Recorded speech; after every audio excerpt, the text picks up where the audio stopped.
தினமலர் நேயர் அனைவருக்கும் வணக்கம். நம்ம கோயம்புத்தூர் அக்ரிகல்ச்சர் யூனிவர்சிட்டியில் பார்த்தீங்கன்னா 8ஆம் தேதியில இருந்து 12ஆம் தேதி வரைக்குமே மலர் கண்காட்சி 7வது முறையாக நடக்க போகுதுங்க. இந்த மலர் கண்காட்சியில் வந்து பார்த்தீங்கன்னா 100க்கும் மேற்பட்ட மலர்கள் கண்காட்சிக்கு வைக்கப்பட்டிருக்காங்க. அது என்னென்ன வெரைட்டிஸ் இங்கே இருக்குது, இதில் மாணவர்களோட பங்களிப்பு எப்படி இருக்குது, இந்த மலர் கண்காட்சியோட பின்னாடி யார் யாரெல்லாம் பங்கேற்றிருக்காங்க அப்படின்றத வாங்க இந்த வீடியோவில் பார்க்கலாம்.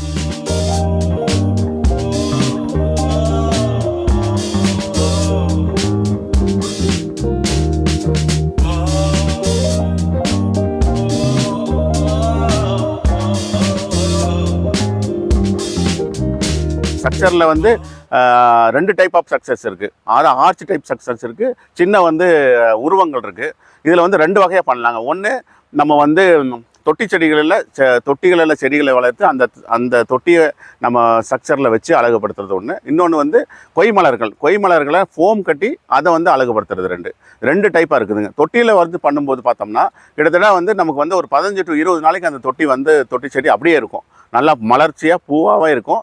அது ஒரு வாரம் 10 நாள் 15 நாள் கூட நம்ம இது மக்களுக்காக அது உபயோகத்தில் இருக்குங்க. நம்ம கொய்மலர்களை வச்சு பண்ணும்போது பார்த்திங்கன்னா ஒரு வாரத்துக்கு நம்ம அந்த மலரை வாடாமல் பார்த்துக்கலாம்.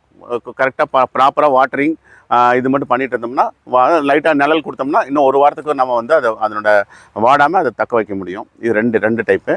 அப்புறம் இது இல்லாமல் மூணாவது என்னென்னா, இதை கேலரி மாதிரி அரேஞ்ச் பண்ணுறதுங்க. ஃப்ளவர் ஷோ எப்படி கேலரி மாதிரி பண்ணுறதுனா, நிறைய வெரைட்டிஸ் இருக்கும். எல்லா வெரைட்டிஸும் கொண்டு போய் நம்ம இதில் போட முடியாது. சிலது தான் அந்த உருவத்தில் நம்ம ஃபிக்ஸ் பண்ண முடியும், மற்றதெல்லாம் உருவத்தில் ஃபிக்ஸ் பண்ண முடியாது. ஸோ அந்த மாதிரி டைப்பை மக்களுக்கு எப்படி தெரியப்படுத்துறதுனா, ஒரு பெரிய கேலரியை போட்டு அதில் தொட்டி செடிகளை நம்ம அதில் இந்த கட் ஃப்ளவர்ஸை வைக்கலாங்க. ஸ்டூடெண்ட்ஸ் கொடுத்த ஸ்ட்ரக்சர்ஸ் தான் இப்போ இங்கே டக்கு, ரேபிட்டு, அதுக்கப்புறம் வாட்டர் கன்சர்வேஷன்றது முக்கியன்றதால அந்த நீர்வீழ்ச்சிகள், அதில் நீர்வீழ்ச்சியால் எவ்வளோ உயிரினங்கள் பயன்படுது அதெல்லாம் ப்ரொடெக்ட் பண்ணுற மாதிரி தான் அங்கே ஸ்ட்ரக்சர்ஸ் இருக்குது. இந்த ஃப்ளவர் ஸ்ட்ரக்சர்ஸ் எல்லாமே கலர் கான்ட்ராஸ்ட் வச்சு செலக்ட் பண்ணி அதுக்கப்புறம் இங்கே டிசைட் பண்ணி ஃபைனல் பண்ணுவாங்க. இதில் நம்ம வேரியஸ் ஃப்ளவர்ஸ் யூஸ் பண்ணுறோம். Majority of all the cut flowers எல்லாமே இருக்கும். Gerbera, carnation, anthurium, chrysanthemum, gypsophila, அப்புறம் கிளாடியோலஸ், இந்த மாதிரி ஃப்ளவர்ஸ் இருக்குது. அது மட்டும் இல்லாமல் எக்ஸாட்டிக் ஃப்ளவர்ஸ், டியூலிப்ஸ், அப்புறம் Dutch roses, orchids, cymbidium orchids, இந்த மாதிரி ஃப்ளவர்ஸும் கொடுக்குறோம்.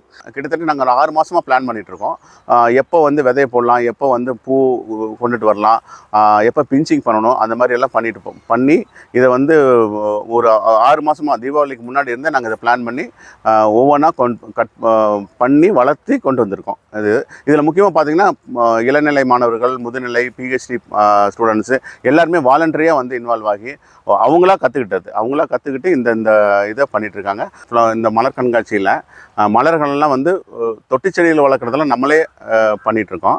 அதே மாதிரி ஊட்டி, கொடைக்கானல், தடிங்குறிச்சி போன்ற இடங்களில் எங்கள் ஆராய்ச்சி பண்ணைகளில் வளர்த்தி அதை கொண்டு நம்ம அழகுபடுத்துகிறோம். அது இல்லாமல் தமிழ்நாட்டில் ஒசூர், புனே போன்ற பெங்களூர் போன்ற இடங்களெல்லாம் different types of cut flowers grow பண்ணிகிட்ருக்காங்க. அது நம்ம கட் ஃப்ளவர்ஸ் கேலரிக்கு என்னென்ன ஃப்ளவர்ஸ் அரேஞ்ச் பண்ணலாம் அப்படிங்கிறத இப்போ டிஸ்பிளே பண்ணியிருக்கிறேங்க. இந்த ஃப்ளவர் ஷோவில் அதிக இடத்த நம்ம கவரக்கூடியது பார்த்தீங்கன்னா தொட்டியில் வளர்த்த செடிகள். அதில் மேரிகோல்டு, பெட்டூனியா, காஸ்மோஸ், ஜினியா, டொரினியா, அந்த மாதிரி நிறைய ஃப்ளவர்ஸ் நம்ம டிஎன்ஏவில் நிறைய ரிசர்ச் ஸ்டேஷன்ஸ் இருக்குது. ஊட்டி, கொடைக்கானல், தடிங்குடிசை, பவானிசாகர், கோயம்புத்தூர், இங்கே ஏற்காடு, இங்கே எல்லா இடத்துலையும் க்ரோ பண்ணி இப்போ எடுத்து டிரான்ஸ்போர்ட் பண்ணி இங்கே வச்சுருக்கோம். இது இல்லாமல் வெளிநாட்டிலேருந்து நம்ம புரோட்டியாஸ், டியூலிப்ஸ், அப்புறம் டச் ரோசஸ், இதெல்லாமே ஆர்கிட்ஸில் கிட்டத்தட்ட 150 வகையான ஆர்கிட்ஸ் நம்ம கொண்டு வச்சுருக்கோம். இது நான் உங்களுக்கு அழகுபடுத்த போகிறோங்க. இதில் மெஜாரிட்டி ஒர்க் பார்த்தீங்கன்னா ஸ்டூடெண்ட்ஸோட தான். அவங்க ஸ்டூடெண்ட்ஸ் தான் அந்த எல்லா ஆனுவல்ஸுக்கும் சீட் சோ பண்ணது, அந்த விதை முளைச்சதுல அப்போ அவங்க தான் பராமரித்தாங்க. அதுக்கு தேவையான ப்ரொடெக்ஷன் கெமிக்கல்ஸ்லாம் ஸ்ப்ரே பண்ணது. அவங்களுக்கு இது ஒரு ப்ராக்டிக்கல் எக்ஸ்போசராகவும் நல்ல ஒரு லேர்னிங் ஆப்பர்ச்சுனிட்டியாகவும் கிடைச்சிது. ஃபென்சிங்லாம் பண்ணி ஸ்டூடெண்ட்ஸ்லாம் முடித்த பிறகு இப்போ எல்லாம் டிஸ்பிளேக்கு ரெடியாக இருக்குது. விதை நிறுவனங்கள், மற்ற இது கார்டனிங் எக்யூப்மெண்ட்ஸு, அப்புறம் அந்த மாதிரி ஸ்டால்ஸு, அது எல்லாமே போட்டிருக்காங்க. அது இல்லாமல் கைவினை கலைஞர்கள் அவங்களோட ஸ்டால்ஸு தமிழ்நாடு, சென்னையிலேருந்து அவங்க ஒரு 30 ஸ்டால் போட்டிருக்காங்க.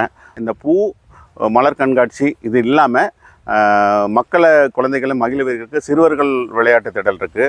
இதில் வந்து அக்ரிகல்ச்சர் மற்றும் அக்ரிகல்ச்சர் அலைடு செக்டர்னு சொல்லக்கூடிய ஃபுட் கோர்ட்டும் தனியாக இந்த ஃப்ளவர் ஷோவில் போட்டிருக்கோம். உள்ளே வந்தோம்னா கிட்டத்தட்ட 3 to 4 மணி நேரம் நமக்கு வந்து பொழுதுபோக்குறதுக்கு இடமா இருக்குங்க இந்த மலர் கண்காட்சி.